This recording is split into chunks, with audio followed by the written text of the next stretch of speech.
Halo Sobat Tani semuanya, wah luar biasa sekali ya, spesial banget nih. Ada Bapak Roni, spesial banget di momen kali ini saya ingin bertanya. Nah pertanyaannya ini adalah pertanyaan yang mungkin ditanyakan oleh teman-teman semuanya yang ada di rumah. Pak Roni, Yap. saya izin bertanya boleh ya? Boleh. Oke, Pak Roni, di depan kita ini kan ada produk BioBoss dan BioBoss Step 1. Ya. Mungkin boleh Pak Roni minta tolong jelaskan mengapa sih kita sangat disarankan sekali untuk menggunakan BioBoss Step 1 ini terlebih dahulu Ya. sebelum kita menggunakan BioBoss-nya. Ya. Boleh, monggo diperjelaskan di depan kamera mungkin biar teman-teman yang di rumah menyimak semuanya. Baik teman-teman, Sobat Tani semuanya, salam bahagia juga dari saya. Nah tadi pertanyaan Pak Angga ya.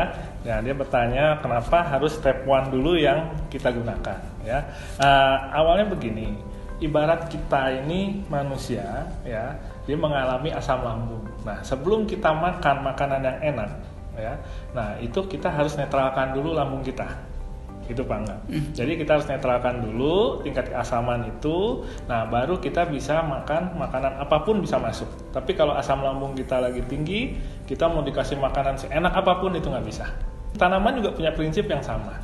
Apabila pH tanah ya di dalam tanah itu tinggi atau dalam kondisi asam ya contohnya, nah itu dia tidak akan bisa menyerap nutrisi ya.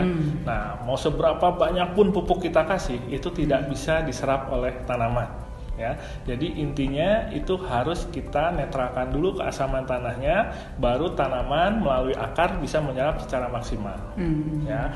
Nah, itu pertama. Yang kedua, kita ini kan menggunakan BioBoss. BioBoss itu dasarnya adalah pupuk hayati, Yes. di mana isinya adalah mikroorganisme. Nah, mikroorganisme ini pun dia bisa berkembang biak dengan baik apabila pH di lingkungannya itu juga netral. Oh, oke. Ya. Nah, kalau pH-nya asam, ya, dia tidak akan bisa berkembang biak secara maksimal.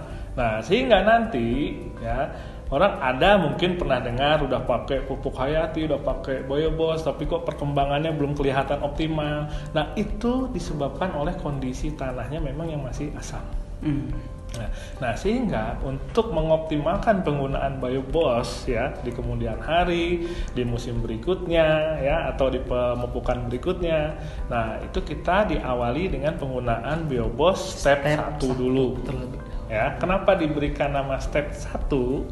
Maksudnya agar bisa digunakan di tahap awal. Sebelum menggunakan BioBoss ya, karena dasarnya tadi mikroorganisme supaya lahannya di sini dalam lingkungannya netral, otomatis perkembangbiakan mikroorganismenya itu akan menjadi optimal.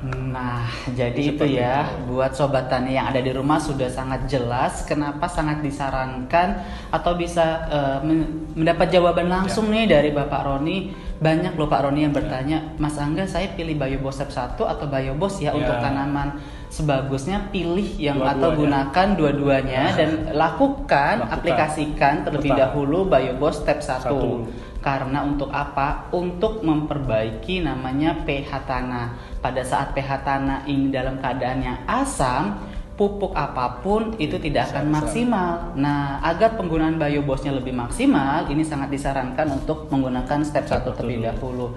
Dan juga untuk mengoptimalkan kerja BioBoss ya Pak ya, untuk biar perkembangan dari bakteri atau mikroorganisme baik yang ada dalam BioBoss ini kan sedang dalam keadaan tidur gitu kan ya, biar perkembangannya maksimal, pH tanahnya harus dinetralkan dengan BioBoss step 1. Itu dia ya. Sampai ketemu lagi di sesi berikutnya. Sampai jumpa.